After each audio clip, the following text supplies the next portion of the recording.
En representación de la ministra voy a hacer esta presentación. A nosotros nos han pedido un poco el marco de la política pública en cuanto a universidades en el reconocimiento de la diversidad universitaria. Yo quería un poco contextualizar esta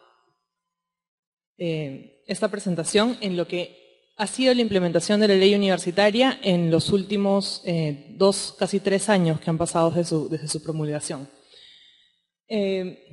Se presenta un reto que en realidad creemos que es innegable, que es el crecimiento de la oferta en educación superior universitaria que se hace en instituciones de diversa calidad y de diverso índole, ¿no? En realidad, la preocupación que inicia el tema de la regulación en términos del Ministerio de Educación en cuanto a universidades está vinculada en realidad al subempleo profesional en muchos de los casos y un reconocimiento de parte del Tribunal Constitucional de la existencia de un problema de calidad en la oferta. El crecimiento que se da en instituciones atiende o no la demanda, lo vamos a mirar, y después si este crecimiento está acompañado de indicadores o de mejoras en la calidad en el servicio educativo, ¿no? Y cómo eso se traduce en un impacto que nos puede ser relevante a nivel de país. En los últimos años, en realidad, el incremento en la oferta educativa fue muy alto, ¿no? En realidad, el crecimiento de las instituciones, tanto públicas como privadas, desde 2004, por ejemplo, en que teníamos 82 instituciones, hemos crecido en 60 nuevas universidades, la mayoría privadas, ¿no? Sin embargo, también hay un foco en 20 universidades públicas que se crean en la última década. El número de universidades se triplica y estas se concentran en Lima. Al costado pueden ver cómo la mayoría de ofertas se da en Lima, en otros departamentos en menor medida. El número de postulantes a consecuencia de esto, se duplican los postulantes a las universidades. En realidad hay una demanda insatisfecha por las universidades existentes y es justamente que el crecimiento en la oferta responde a este exceso de demanda que prevalecía, ¿no? La mitad de los postulantes a nivel nacional postulan a alguna universidad en Lima, ¿no? Y el resto en universidades de región.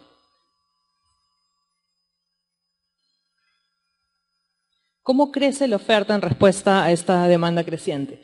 La oferta ha podido absorber la nueva demanda. Se pasó, por ejemplo, de tener de uno de cada 3 postulantes ingresaba a la universidad en 2004, y mientras que en 2014 era 1 de cada 2 postulantes ingresaban a la universidad. Eso quiere decir que el ratio de selectividad mejoró, ¿no?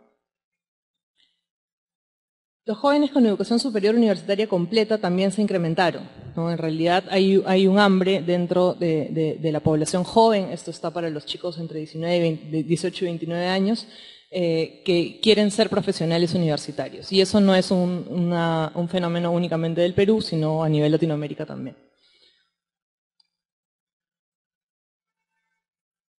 En los últimos 10 años la cantidad de ingresantes se duplicaron. La mayor concentración y el crecimiento se han dado en las universidades privadas. Pueden ver ahí que cerca del 70% de los ingresantes están en la universidad privada, alrededor del 22%, si no me equivoco, en el caso de la universidad pública, ¿no? Esto ha ido cambiando y esto que solamente estamos mirando a partir del año 2004, ¿no? La absorción por parte de las universidades públicas ha sido muy grande. Los matriculados en universidades públicas se han casi cuadruplicado en comparación del 2004 que teníamos datos, ¿no? El crecimiento en el sistema universitario fue acompañado de calidad del servicio. Vamos a ver, en realidad la competencia en muchos de los casos se ha dado en diversas instituciones y en diversas realidades también. No podemos reconocer, como hemos visto, que los ambientes más competitivos se dan en las grandes regiones, en concreto en Lima. En Lima tenemos una competencia por el alumno y por la calidad de la misma institución que es muy ávida en comparación con otras realidades regionales. ¿Cómo está la calidad del servicio? Acá podemos mirar que en realidad, tanto en universidades públicas como privadas, si englobamos todo, no hay una percepción diferente desde parte de los egresados. La gran mayoría entra a una institución educativa esperando prestigio y calidad. Pero ¿cómo evidenciamos el hecho de tener prestigio y calidad en una universidad? En este momento podemos pensar en algunos indicadores. Por ejemplo, ¿qué universidades tienen procesos certificados por ISO? ¿Qué universidades tienen certificación internacional? ¿Cuáles de las carreras ofrecidas tienen acreditaciones vigentes?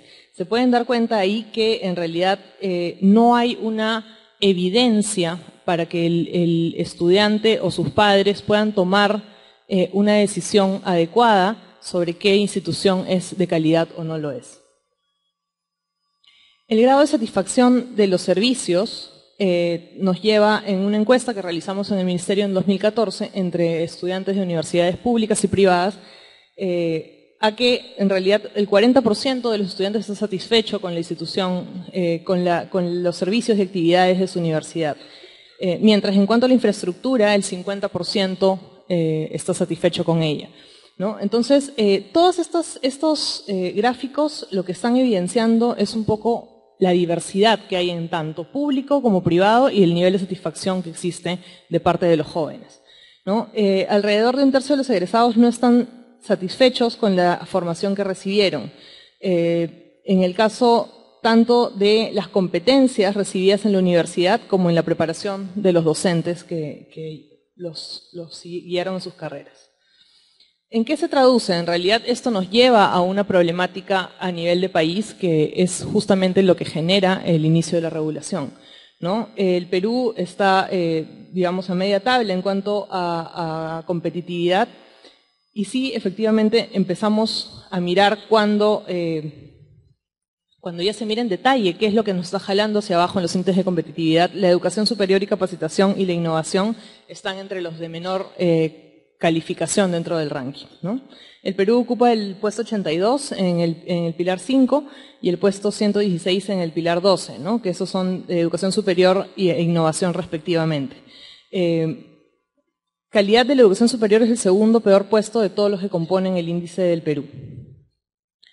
Estos de acá son datos del portal Ponte en Carrera, sobre el cual les voy a contar después, donde ustedes van a poder mirar cuál es el ingreso promedio por grupos de carreras, ¿no? Entre máximos y mínimos.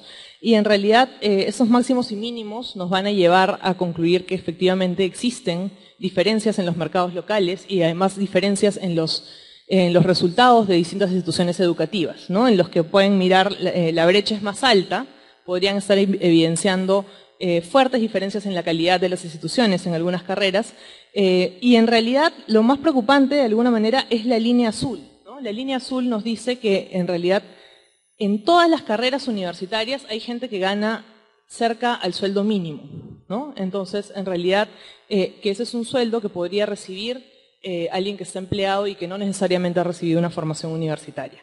Y de ahí ya va hacia arriba, ¿no? La diversidad va a depender mucho de qué institución estudiaron. En cuanto al impacto, también tenemos en el número de publicaciones y cómo se mira el sistema educativo nacional en cuanto a formas de comparar que existen internacionalmente, ¿no? Podemos ver que Perú está en último lugar entre los países referentes de América Latina en cuanto a publicaciones por país y también en temas de innovación y de patentes, ¿no? En realidad tenemos pues índices muy bajos, no ha habido una inversión espontánea y tampoco ha habido una inversión estatal fuerte en esos temas que se alinee con la necesidad del sistema educativo y en realidad el sistema de competitividad del país, ¿no? El Perú con 141 universidades tiene alrededor de 50 veces menos publicaciones que Brasil. En realidad también el coeficiente de invención es casi 300% menos que el de Brasil. ¿Cuál ha sido la respuesta del Estado? Los bajos índices de calidad y competitividad asociados a la formación educativa justifican la intervención del Estado en cuanto a fomento y aseguramiento de la calidad. Pero existen desafíos a la regulación, porque como hemos visto anteriormente, las regulaciones no solamente tardan en madurar, sino también inician con una desconfianza natural de que la corrección que se tiene que dar en el sistema tiene que homogenizar los procesos y es justamente ese en el momento en el que nos encontramos, cómo diseñamos mejores políticas, cómo reconocemos la diversidad de las instituciones y cómo hacemos para que el fomento sea de alguna manera lo que haga que el sistema se mueva hacia arriba. Como les mencioné, esta es la problemática de la que partimos, ¿no? En realidad, adicionalmente un dato es el decreto 882 que permite el lucro en la educación desde el 96. Los últimos 20 años se crean 187% adicionales universidades privadas y públicas 82%. No, esa realidad lo que hace es justamente darnos el marco en el que estamos actualmente en cuanto a regulación del Estado, ¿no? El Tribunal Constitucional reconoce el hecho de tener una problemática en cuanto a calidad educativa, ¿no? Hace visible el problema público en el ámbito universitario. Hay quejas tanto de padres, de alumnos, etcétera, de no estar recibiendo la educación que se les ofreció en muchos de los casos.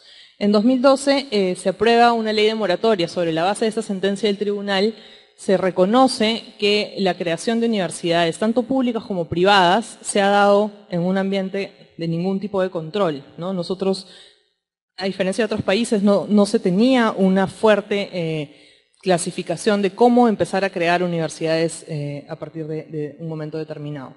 En el 2014 se aprueba la ley universitaria actual, que es la que está en implementación, y en el 2015 el Ministerio de Educación aprueba una política de aseguramiento de calidad. Sin embargo, reconocemos los retos que existen en la intervención del Estado en regulación universitaria. La diversidad de las instituciones a regular. Tenemos 142 universidades, entre las cuales existen grandes diferencias, no solamente entre el origen de esta universidad, el origen financiero de esta universidad, si es público o privado, si es institucionalizada o si tiene autorización provisional, ¿no? Si está ubicada en entornos competitivos o en entornos no competitivos, como son muchos de los casos de las universidades en regiones, ¿no? La inexistencia de un sistema universitario pensado en la calidad, que impide la diferenciación de las instituciones por autoseñalamiento, ¿no? No es necesariamente cierto de que todas las universidades apunten a una mejor calidad. Y estamos mirando que en realidad, o sea, tenemos 142 universidades, conversábamos ayer también con representantes de algunas universidades, que puedo dar fe de que hay muchas universidades que yo, antes de entrar a mirar temas universitarios, desconocía, ¿no? En realidad hay universidades locales que se crean de la noche a la mañana, universidades garaje, como se han mencionado anteriormente, y eso es algo que no podemos desconocer. Existen y es una problemática real y efectivamente es una inversión que hace un chico por 5 años de su vida para recibir un título que probablemente no le dé un retorno mayor que el que le podría dar la educación básica. Los sistemas de acreditación no han sido acompañados por políticas públicas de fomento. Las becas y financiamiento no fueron atados a acreditación, cosa que ocurre en otros países y hace que el sistema empiece a tener incentivos para la mejora, ¿no? En el caso del Perú eso no ha ocurrido y efectivamente es un reto para la política pública para hacia adelante cómo hacemos para mejorar este tipo de problemas.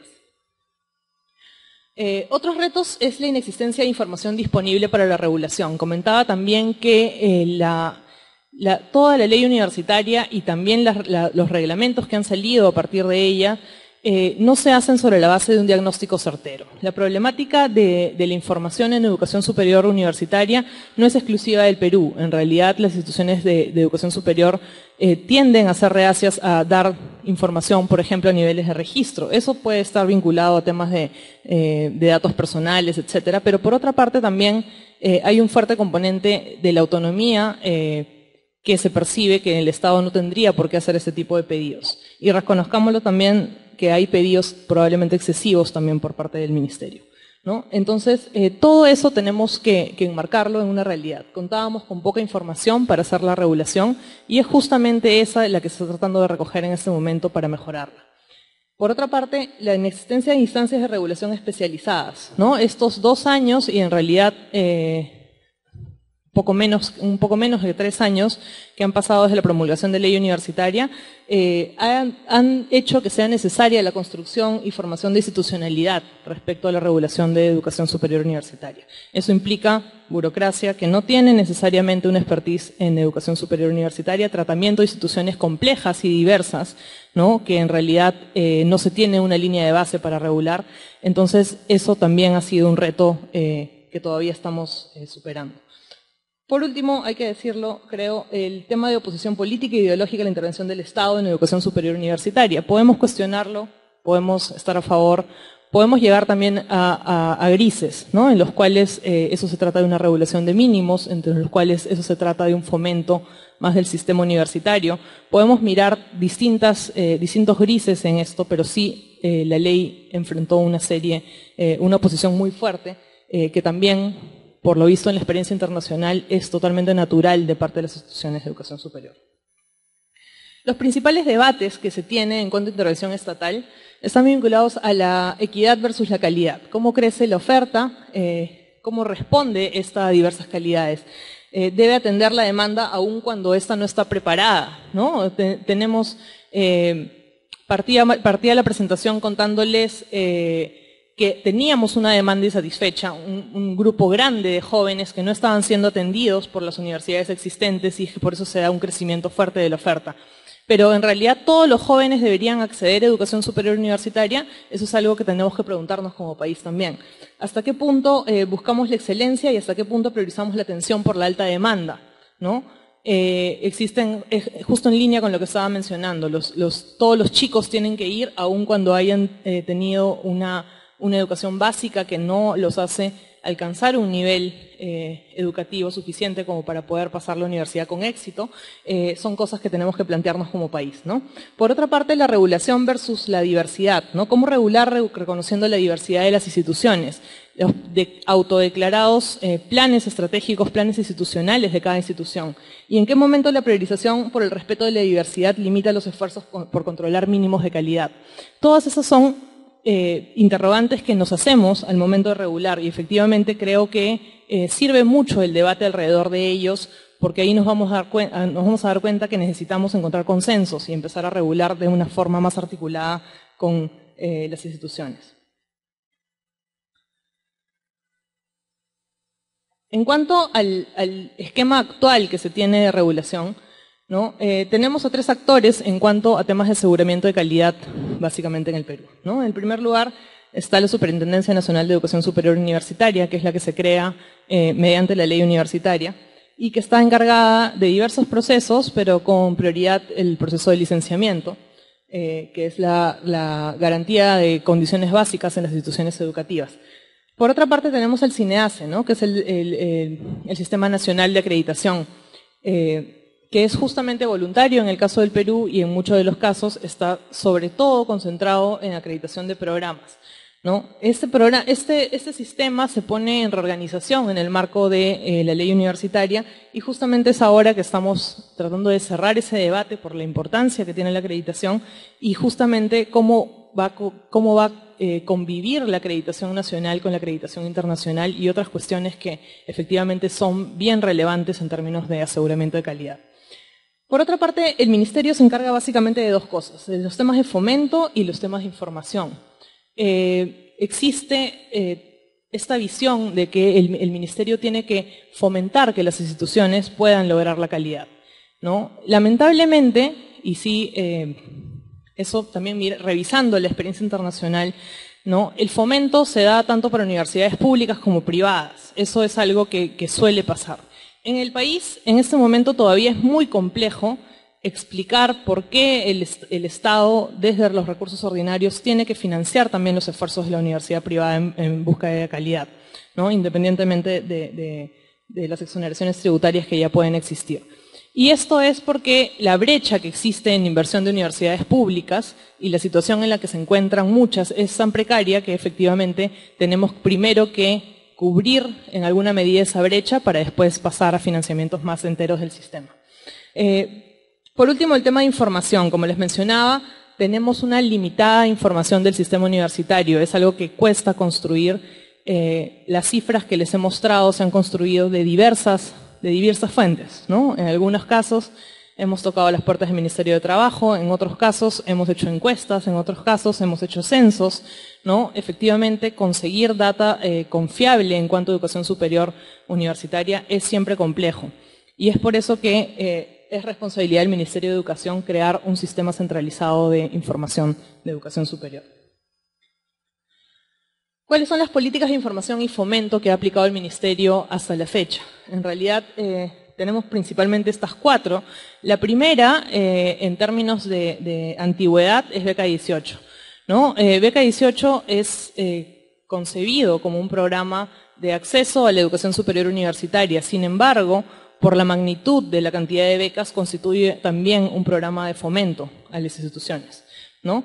¿Qué es lo que ocurre? Que en realidad hay un descalce entre la creación del programa de Beca 18 y el momento en el que se adjudican las becas por institución educativa. Y eso es justamente lo que en este momento estamos tratando de alinear, ¿no? Cómo se alinean las políticas de calidad a la disposición de becas en las universidades privadas.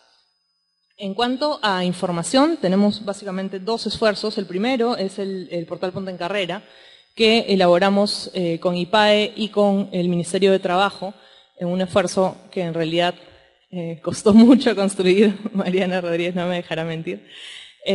Fue en realidad muy complejo poder construir esta base de datos, aún incompleta, pero con información que puede ser relevante para la toma de decisiones, ¿no? Ese es el tipo de políticas que se quieren fomentar en cuanto a poder tener evidencia sobre cuándo una institución está siendo de buena calidad y cuándo no. Aún así, son esfuerzos costosos, son esfuerzos de coordinación interinstitucional que toman tiempo, etcétera, y esperamos que este portal ya esté consolidado. Este año vamos a hacer la tercera entrega de datos en el mes de julio, ¿no? Y esperamos que ya continúe como política pública hacia adelante, ¿no? Por otra parte, tenemos el Sistema de Información de Educación Superior. En este momento, ese sistema no tiene una normativa, ¿no?, que lo respalde. Entonces, efectivamente, hemos tocado las puertas de todas las instituciones educativas, tanto públicas como privadas, para que puedan proveer de datos. ¿Qué es lo que busca este sistema? Lo que busca es justamente tener información a nivel de registro. Lo que queremos saber es cuántos de los chicos que salieron de la básica se insertaron en la superior universitaria y en la superior técnica. ¿En qué tipo de instituciones están? ¿Hubo movilidad de alumnos o no lo hubo? El chico que estudió en una región determinada se movió a otra para estudiar. ¿De dónde obtuvo el financiamiento? ¿Lo obtuvo de algún programa de becas? ¿Es un chico en situación de vulnerabilidad o no lo es? ¿Qué programa escogió? ¿No? Finalmente, una vez que ya pase por un ciclo de formación, si este chico se insertó o no adecuadamente al mercado laboral, juntándolo con la información que ya sacamos en Ponte en Carrera.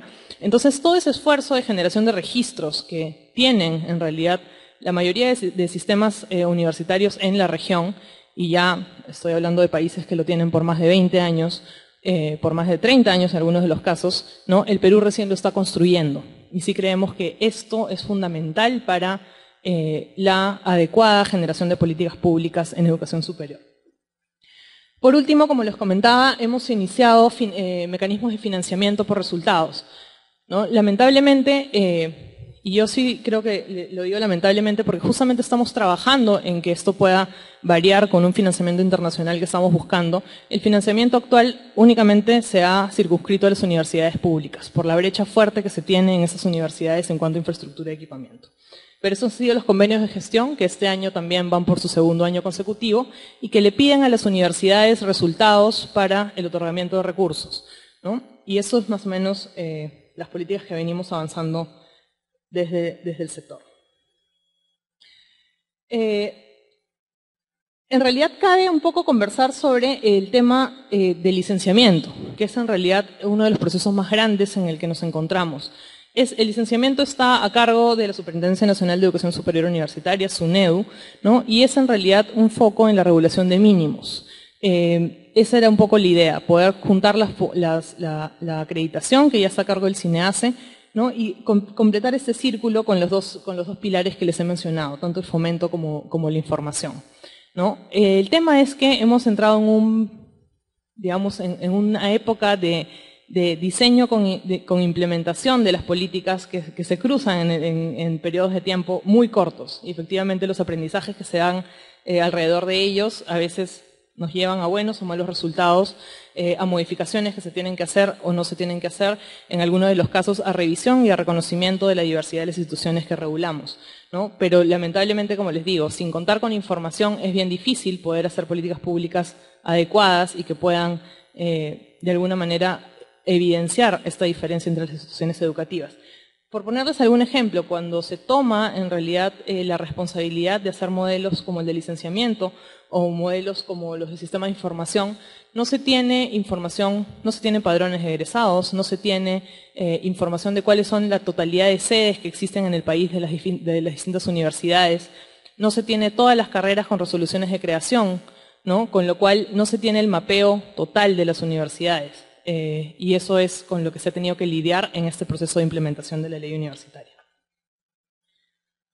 ¿Cuáles son los siguientes pasos? Los siguientes pasos y los retos que tenemos hacia adelante como ministerio son calibrar los sistemas regulatorios sobre la base de un mejor diagnóstico del sistema, ¿no? Tenemos un reconocimiento de que la realidad ha superado las expectativas de los sujetos de regulación por mucho, no solamente por la diversidad de las instituciones que se regulan, sino también por los entornos locales en los que estos se encuentran, ¿no? En realidad no es lo mismo una universidad en una provincia determinada que una universidad en una región. ¿Cómo se determinan los mínimos entre una universidad nueva que quiere ser de avanzada con una universidad que tiene una plana docente que supera los 70 años en el 30%, ¿no? Entonces, todas esas diversidades se tienen que evaluar y tenemos que calibrar las políticas que estamos haciendo.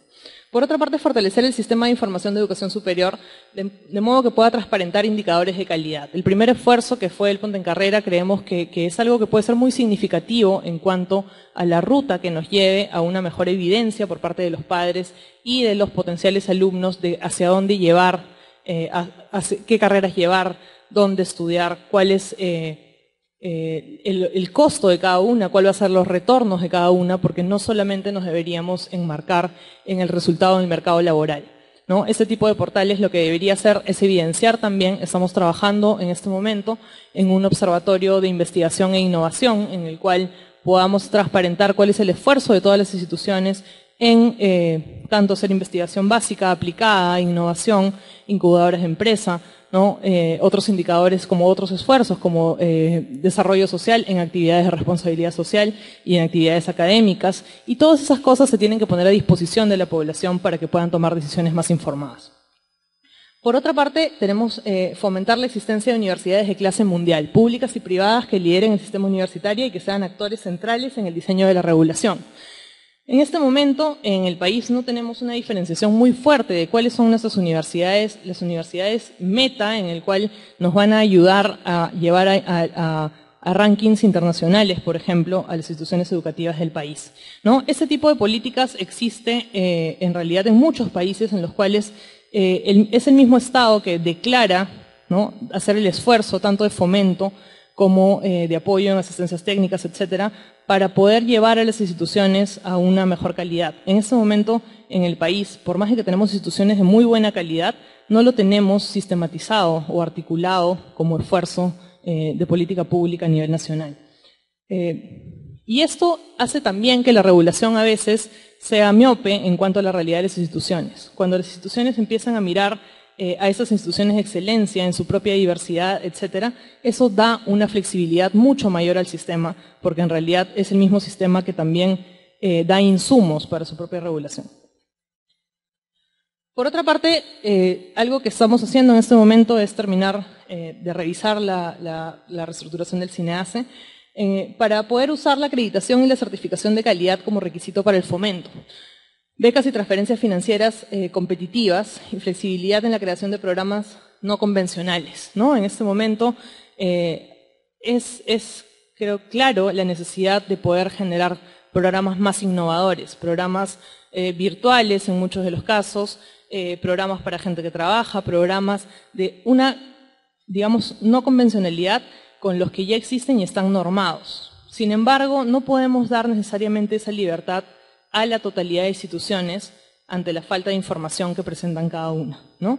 Es un riesgo muy grande que se tiene desde el Estado y, por otra parte, en la construcción de ese sistema de información podemos ir llegando a un mejor puerto, ¿no? ¿Qué instituciones sí podrían tenerlas? ¿Quiénes no podrían tenerlas? ¿Cuáles son los requisitos, ¿no? Para eso se necesita una consulta, no solo con las instituciones educativas, sino también unas definiciones desde el Estado de cómo vamos a ir haciendo el sistema más flexible, ¿no?, y menos rígido en cuanto a la formación de nuevos programas. Por último, diseñar políticas públicas que reconozcan la existencia de instituciones diversas, ¿no? En realidad estamos entrando, y creo que muy rápidamente, ya llevamos 2 años en ello, y estamos muy contentos de poder estar trabajando en este momento un préstamo con una multilateral para el sistema universitario y para el sistema técnico, y para el fomento de ese sistema en cuanto a reconocer la diversidad de las instituciones, ¿no? Vamos a tener en este préstamo fondos concursables, que es de alguna manera la herramienta que ya se tiene en algunas otras instituciones como Concitec o como Fondesit, como Produce, para el financiamiento de la universidad y de la educación superior que busca la excelencia, ¿no? Lo bueno, y creo que lo bonito de ese tipo de políticas, es que justamente la evaluación se hace sobre lo que la institución declara como finalidad, ¿no? Hacia dónde quieren ir, qué cosa quieren hacer.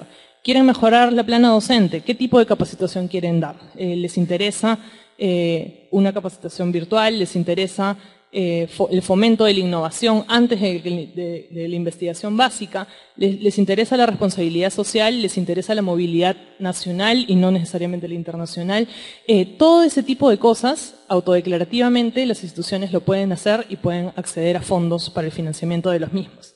Otra cosa que creo que es bastante relevante en cuanto a las políticas que están evaluando de fondos concursables es el diseño de redes dentro de las universidades, ¿no? En realidad, el sistema universitario, salvo casos muy concretos, o en todo caso iniciativas como la que tiene FIPES de asociar instituciones educativas que puedan compartir experiencias, ¿no? Tenemos 142 universidades, en no todas pasa eso. Sí necesitamos instituciones que puedan mirarse una de las otras y que puedan aprovechar las potencialidades de cada una de ellas. Y es por eso que la política de fondos concursables también va a premiar de alguna manera el esfuerzo de la creación de redes entre las universidades, ¿no? Entonces, en realidad, el hecho de poder reconocer la diversidad en las instituciones educativas es algo que tenemos muy presente, ¿no? ¿Cómo se logra ese gris del que hablábamos entre una regulación estricta que mida a todos con la misma vara y una regulación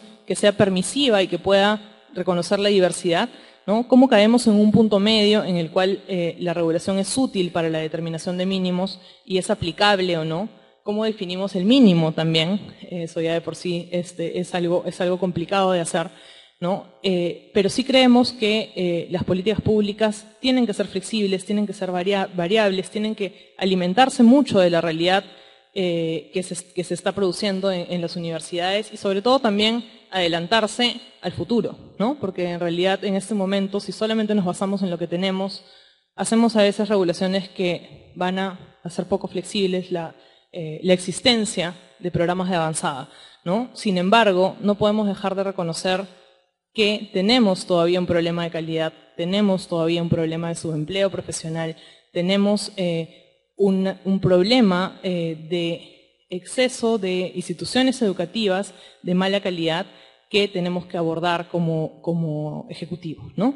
En realidad, en eso estamos, podemos discutir, creo que siempre el Ministerio ha estado abierto a poder aceptar comentarios, hacer una comunidad educativa que pueda dar también, alimentar a las políticas públicas, ¿no? Y estos diálogos, estos espacios en que se crean, estos esfuerzos como el evento que tienen ahora, en realidad a nosotros también nos alimentan mucho, ¿no? Creemos que son sumamente necesarios, el Ministerio mismo también los está promoviendo y creemos que esto va a llevar a unas políticas públicas que puedan ser mucho más pertinentes para la realidad universitaria que tenemos.